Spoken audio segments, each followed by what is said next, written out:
அடுத்து அவர் வெளியே வந்து இப்போ திருப்பியும் அவர் அரசியல் இதை ஆரம்பிச்சாரு. கண்டிப்பாக இப்போ கூட்டணியும் கிடையாது அப்படின்ட்டாரு. தனித்து நின்று போட்டிட்டா விஜயால ஜெயிக்க முடியும்னு நினைக்கிறீங்களா?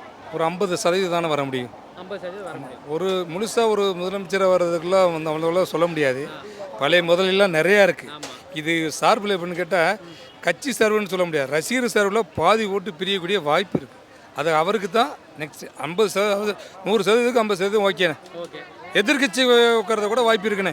அந்த அளவுக்கு தான் பண்ண முடியும் தவிர முதலமைச்சர் ஆகிறதுக்குலாம் அவ்வளோ பவரை சொல்ல முடியாதுண்ணே. கூட்டணி வைக்கிறதா யார் கூட கூட்டணி வச்சா ஜெயிப்பாருன்னு நினைக்கிறீங்க?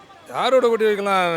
ஏடிஎம்களோட கூட்டணி வைக்கலாம், ஓபிஎஸோட கூட்டணி வைக்கலாம், எடப்பாடியோட கூட்டணி வைக்கலாம், சீமானோட கூட்டணி அது வரவே வராது. காங்கிரஸோட கூட்டணி வைக்கிற ஒரு கொள்கைப்பாடு அது டிஎம்கே தான் பண்ண முடியும். அவங்களால தான் செயல்படுத்த முடியும் தவிர வேறு எவனுமே செயல்படுத்த முடியாது.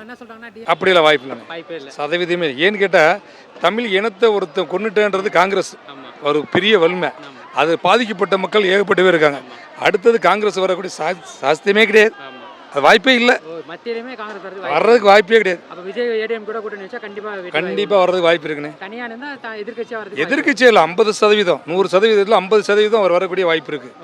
ஆனா இந்த கரூர் பிரச்சனைன்றது தூண்டிட்டாலுமே அவர் அதை வச்சு வர்றதுக்கு கூட ஒரு 50% வாய்ப்பு இருக்கு.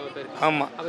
ஆனா எனக்கு தெரிஞ்சு இவர் வந்து இப்போ அரசியல்வாதிகள் கூட இருந்தாலும் கூட ஒரு கூட்டணி கட்சி இருந்தா தான் வாய்ப்பு, வெற்றி பெற வாய்ப்பு அவருக்கு தெரியும் முடியும். ஒரு திடீர்னு வந்து அரசியல் வந்து ஒரு எம்எல்ஏ மினிஸ்டர்னு ஒரு முதலமைச்சரான்றது வந்து சாத்தியப்படாத விஷயம். பின்னாடி அனுபவம் யாராவது இருந்தால் கண்டிப்பாக வாய்ப்பு இருக்குது. ஒன்று ஓபிஎஸோட பண்ணலாம், எடப்பாடியோட பண்ணலாம், சசிகலாவோட பண்ணலாம், டிடி கூட பண்ணலாம். எந்த ஒரு எதிர்க்கட்சியாரும் கூட்டணி அமைப்புன்னு ஒன்று இருந்தால் தான் செயல்படுத்த முடியும். இப்போ சீமான் சொல்லியிருக்காருல, நான் தனிச்சு போட்டிடுறேன், அவர் சொல்லிட்டு தான் இருக்கணும். 5 வருஷம் சொல்லியிருக்காரு. அவரே தேவர் பிரிவில் ஒன்று சொல்லியிருக்காரு, ஐயாவுக்கு தங்க கவசம் எதுக்குன்னு கேட்டிருக்காரு. மனிதனுக்கு தெய்வ அடிப்படையில் வந்து தங்க கவசம் இல்லாத கையிலே கிடையாது. அது தேய்வரவர், தேவருக்கு தெய்வலகம் உள்ளவர். அவருக்கே தங்க கவசம் போடக்கூடாதுன்னு சொல்லி வார்னிங் பண்ணுறான். அது ஒரு சாதிக்காரன். இதெல்லாம் பெரிய அசிங்கமாக இருக்குது. அதனோடலாம் கூட்டணி சேரலாம் வேஸ்ட். ஆமாம். ஏடிஎம்கே கூட்டணின்ற ஒரு பவர் எந்த நிலையிலோ கூட்டணி வச்சா கண்டிப்பாக வர்றதுக்கூடிய வாய்ப்பு உண்டு. 50% ஓகே. என் ஓட்டுலாம் விஜய்க்கு தான். யாரோட கூட்டணி போனாலும் ஜெயிக்கிறதுக்கு 100க்கு 100 வாய்ப்பு இருக்குன்னு.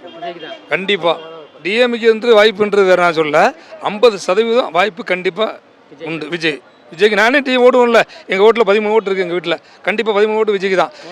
என்ன சாதிச்சாங்க? டிஎம்கே ஒன்றுமே சாதிக்கலை, எதுவுமே சாதிக்கலை. என்ன தான் சாதிச்சாங்க? சாதிச்சு வரலாறு சொல்லுங்கள்.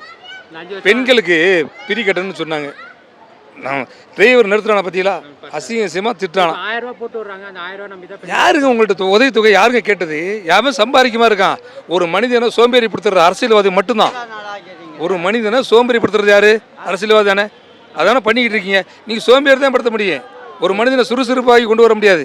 அது டிஎம்கேயோட பழக்கம். மீன் பிடிக்க கற்றுக் கொடுங்க, மீனை பிடிச்சி கொடுக்காதீங்க. ஆமாம், இதுதான் உண்மை. வலையை மட்டும் போடுங்க, மீனை பிடிச்சிடாதீங்க. வலையை மட்டும் வெறும் வலையை மட்டும் எடுத்து வரணும் சொல்லுவார். தவிர மீனை பிடிச்சிட்டு வந்து கொள்ளக்கூடாது அப்படிம்பாரு. இப்போ டிடி கரூரில் சொன்னார் பற்றியா, யாருக்கும் காயப்படாமல் நசுக்கியே கொள்ளுனார். அது நசுக்கி கொள்ள 41 ஆம்புலன்ஸ் வந்துச்சுல, விஷ கருவி மாதிரி உள்ள வச்சு கொண்டுட்டாங்க. இதுதான் உண்மை. ஆளுங்கட்சியோட சதி திட்டம்னே. உண்மையான சாதி கொலை தான் அது. நான் இந்த தண்டனையை வந்து எத்தனை தேதி கொடுக்கணுமா? செந்தில் பாலாஜிக்கு ஃபஸ்ட்டு கொடுக்கணும். அடுத்தது 2வது மினிஸ்டர் கூப்பிட்டு விளக்கத்துக்கு கூப்பிட்டு தான் கொடுக்கணும். என்னங்க அது நியாயமில்லாதது?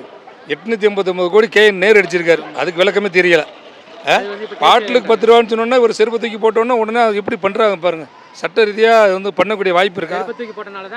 இந்த அளவுக்கு இந்த மாதிரி ஒரு வாய்ப்பே வந்திருக்கு. ஆனால் கண்டிப்பாக அவர் வந்து 50% கண்டிப்பாக உண்டு. கண்டிப்பாக பார்ட்னர் இது ஒரு சேமிப்பு இதான் கூட்டணி வச்சா ஒரு வாய்ப்பு இருக்குது. கண்டிப்பாக வர்றதுக்கு ஒரு வாய்ப்பு இருக்குன்னு டெஃபினட்டியாக